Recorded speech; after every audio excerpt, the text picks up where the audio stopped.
क्या आपने फिट वाले पेशेंट को देखा है जिसको हम इपिलेप्सी कहते हैं, जिसको हम मिर्गी कहते हैं, जिसको हम सीजर कहते हैं? ऐसा अगर अटैक वाले पेशेंट को आपने देखा तो आपको ही बुरा लगता है, तो उस पेशेंट पे क्या बीती होगी?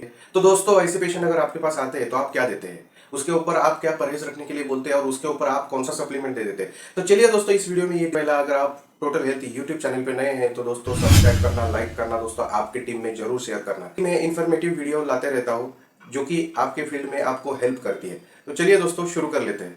दोस्तों, अगर आपने देखा होगा कि इपिलेप्सी, सीजर, ठीक है, ऐसा पेशेंट आपके पास आता है, उसके हाथ पैर टेढ़े हो जाते हैं, उसको बोलने के लिए भी अच्छे से नहीं आता है और उसका बैलेंस खो जाता है, तो ऐसे केस में हम क्या कर सकते हैं? दोस्तों, उसको अक्सर होता क्या है कि हेड इंजरी होती है, ब्रेन हेमरेज हो जाता है, जैसे ब्रेन में खून का बहाव होना अचानक से, तो ऐसे केस में ये एपिलेप्सी की ज़्यादा चांस होती है, ये फिट की या मिर्गी की ज़्यादा चांस होती है।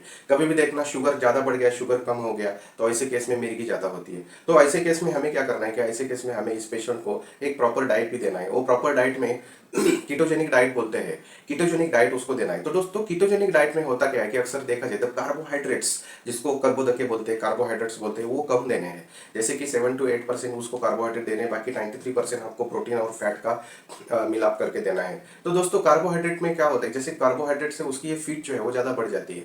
वो उसमें जैसे कि राइस में कार्बोहाइड्रेट ज़्यादा हो जाता है, जैसे ब्रेड में ज़्यादा कार्बोहाइड्रेट हो जाता है, तो ऐसी चीज़ उसको कम करनी है और ज़्यादा देना है, प्रोटीन वाला ज़्यादा देना है। इससे क्या हो जाएगा कि उसका नर्व इंपल्शन वगैरह ठीक रहेगा और उसको वो अटैक आने के चांसेस कम हो जाएंगे। ठीक है दोस्तों, तो कीटोजेनिक डाइट उसको देना है, कार्बोहाइड्रेट कम और प्रोटीन फैट्स बाकी के विटामिन ज़्यादा देने हैं। तो चलिए दोस्तों, ये तो हो गया सिंपल सिंपल मैकेनिज्म में मैं आपको बता देता हूँ। दोस्तों, मैं कोशिश कर लेता हूँ कि कम से कम समय में मैं आपको ज़्यादा इन्फॉर्मेशन दे दूं। तो चलिए दोस्तों, इसके ऊपर हम डिस्कस कर लेते हैं कि सप्लीमेंट सप्लीमेंट कौन। चलिए दोस्तों, तो ये जो इपिलेप्सी है ना, इपिलेप्सी कभी कभी लाइफ टाइम रहती है, कभी कभी उसको अवॉइड कर सकते हैं, उसको कम कर सकते हैं, उसके अटैक कम कर सकते हैं, लेकिन एक प्रोसेस है, प्रोसेस के थ्रू पेशेंट को लेके जाना पड़ता है। ठीक है दोस्तों, तो चलिए मेडिटेशन प्राणायाम करेंगे, वो भी इसमें बहुत ज़्यादा अच्छा काम कर ले। तो सप्लीमेंट में अगर देखा जाए तो सप्लीमेंट में पहला जो प्रोडक्ट है क्रील ऑयल है, क्योंकि क्रील ऑयल नर्व इंपल्शन करने में मदद करेगा। अच्छा खासा उसमें ओमेगा 3 है, तो ये यहाँ बहुत ज़्यादा अच्छा काम करेगा। Krill krill krill it's very very very important product in epilepsy. ठीक है दोस्तों, इसके साथ नोनी 100% देना है, क्योंकि नोनी जो है सेल जनरेशन प्रॉपर्टी 09 है, उसमें नया सेल तैयार हो जाती है, तो ये उसमें देना है। जो अपने पास प्रोडक्ट है वो मैं चीज़ बता रहा हूँ आपको। क्रील ऑयल हो गया, नोनी हो गया, सीएमडी देना है दोस्तों। अगेन सीएमडी यहाँ एक अच्छा काम कर लेता है। थर्ड प्रोडक्ट जो है सीएमडी देना है। और इसके साथ आप एलोवेरा दे सकते हैं, 100% एलोवेरा देना है।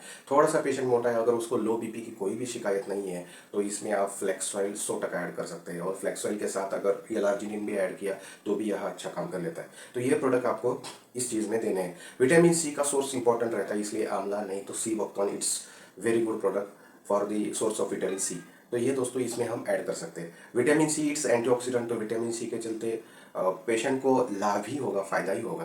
तो दोस्तों, ये विटामिन सी के लिए आपको बोले में एलोवेरा आप ब्लड प्यूरिफायर इसमें ऐड कर सकते हैं। दोस्तों, अगर पेशेंट बुजुर्ग है, पेशेंट ज़्यादा आपने देखा कि एपिलेप्सी के साथ या सीजर के साथ उसको बहुत सारे डिसीजेस है, तो इस केस में आप दोस्तों उसको फुट पैच ऐड कर सकते हैं, गैनोडर्मा ऐड कर सकते हैं। ठीक है, अगर डाइजेस्टिव ट्रैक उसका ब्लॉक हो जाता है तो कॉम्बाइटिक्स ऐड कर सकते हैं। आयरन की कमी है तो आप आयरन फॉलिक ऐड कर सकते हैं। इवन स्पिरुलिना भी इसमें ऐड कर सकते हैं दोस्तों। स्पिरुलिना भी इसमें एक अच्छा काम कर लेता है, क्योंकि स्पिरुलिना में आप देखेंगे तो पूरा 47 तत्वों का एक मिलाप रहता है, 46 तत्व इसमें ही रहते हैं, तो दोस्तों यहाँ वो भी अच्छा काम कर लेता है। ब्लड फ्लो अच्छा होना चाहिए, कैल्शियम की मात्रा भी ऐसे पेशेंट में अच्छी होनी चाहिए, तो आपको पता चलेगा कि इस पेशेंट की कैल्शियम की मात्रा कैसे है। तो कैल्शियम भी आप उसको 1 या 2 महीने के लिए, नहीं तो महीने में 15 दिन में एक गोली आप दे सकते हैं। ठीक है दोस्तों, तो ये ऐसा देने के बाद उसको मेडिटेशन प्राणायाम बोलना है, कभी भी स्ट्रेस नहीं लेना है।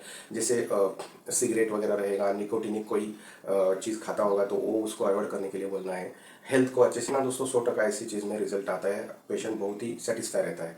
ये रिजल्ट आने के बाद ही मैं आपके साथ डिस्कस कर रहा हूँ, एक नहीं, ऐसे बहुत सारे केसेस में अच्छा खासा रिजल्ट आ जाता है। ठीक है दोस्तों, तो चलिए दोस्तों, एपिलेप्सी सीजर के बारे में मैंने आपको बता दिया। ठीक है दोस्तों, thank you so much, wish you well, thank you.